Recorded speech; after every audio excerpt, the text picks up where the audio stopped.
كي تخرج انت للخارج وتشوف باللي الناس ما يعرفوش بلادك، ولا تعرف بلادك ببلدان مجاورة أصغر منها حجماً.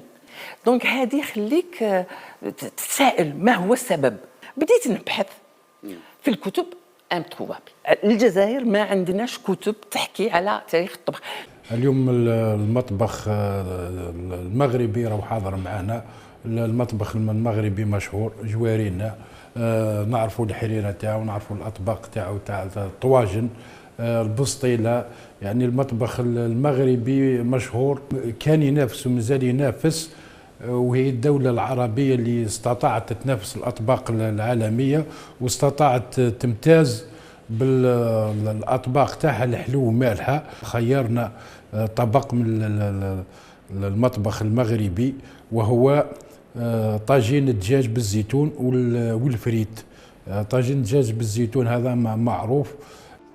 واش راح نديروا اليوم مع بعض من وصفات المغربيه؟ راح ندير السفه المدفونه. من وصفات المغربيه راح ندير الطنجيه المراكشيه اللي يا سلام عليها.